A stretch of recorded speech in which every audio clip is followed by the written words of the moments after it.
Hello everybody, this is your MC coming to you with the first ever video guide of the new decade from this channel.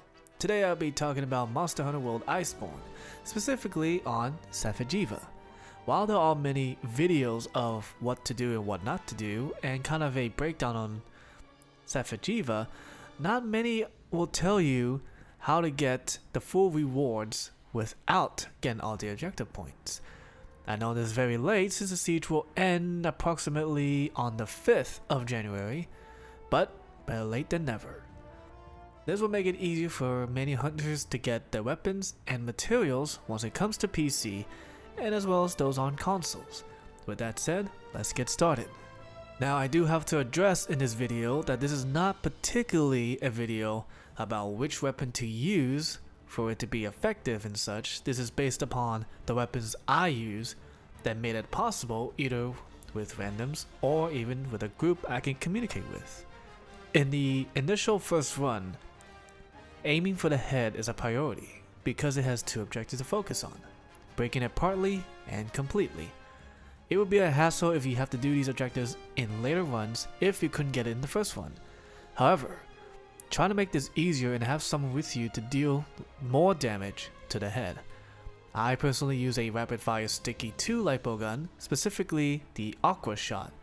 While there are other guns that can be used, was the one that I stuck with throughout and it has done the job perfectly.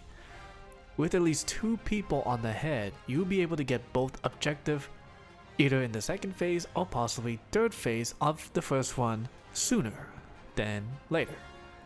When completed, this will give you already 200 points to begin with, which, if that's all you were able to break within the first one, you should at least get about level 3 or 4 reward. Now, after the head, there are 2 choices.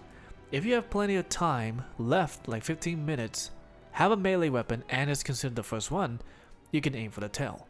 The tail alone is about 120 points, which is nice. However, if you feel like you don't have that much time left and you still have a gun, you can simply aim for the wings, which are 50 points each. Sticky and piercing should do the job fine, since with piercing, you would also be able to hit the back along with the wings. Now, the back objective is very easy to receive, so don't stress too much if you don't get it. Have someone with a heavy weapon also to mount and aim for the back, and you have yourself an easy 100 points. Both wings are easily achievable within the first and second phase, either soloing or with other people. Once the head, both wings, and possibly back, your next focus would be the tail if you didn't have enough time to damage it, followed by the chest, which is worth 200 points. The legs themselves don't have a high enough points to make it worth the time being spent, since they're only 20 points each, so you might as well use that time for either the tail or chest. However, for the chest, it can be tricky because you need to be at the bottom phase and have it activate its super critical mode to deal more damage. If you're luckier than me, you should be able to get the chest and not have Safi die from it. Since you won't be able to have enough time in the first run, the second one is your best bet to get the chest and or tail. With a very coordinated group, you can get the head, back, wings, and tail in the first one, which has happened to me before during one of my streams. Now, with everything but the legs broken, all you need to worry about is getting each level's energy absorbed and drained. You can't tell if the objective of draining once the serious handler notifies that the area is completely drained 2 times. In the first one, she will say absorb, and then the second time she comes back in that same phase, she'll say energy drain. She has to say that 2 times in order for you to get the objective points. I could be wrong, but from what I'm seeing, this is plausible. Now, the bottom level energy depletion objective might be a bit tricky because Safi Siege has to drain at least 3 times before the area can be completely drained. So for that objective, simply deal enough damage without over damaging to her death. That means use the gas explosion very wisely because you don't want to kill her unless you don't want the depletion objective. If you end up killing her on accident, well, it's not the end of the world.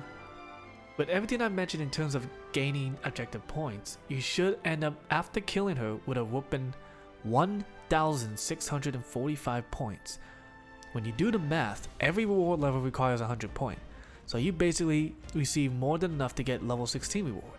Now, even knowing you only need about 1,600 points to receive the full reward, if by chance you were not able to receive, let's say, the bottom level depletion in time before killing her, which can be a common thing, your other choices would be to break the legs, since all the legs are worth 20 points, which is about 80 points.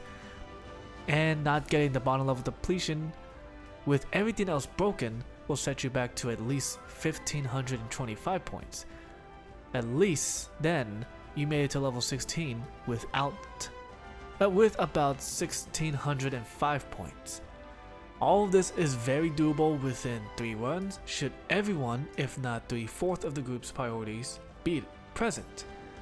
Even after failing the siege, anything you have done will be carried over.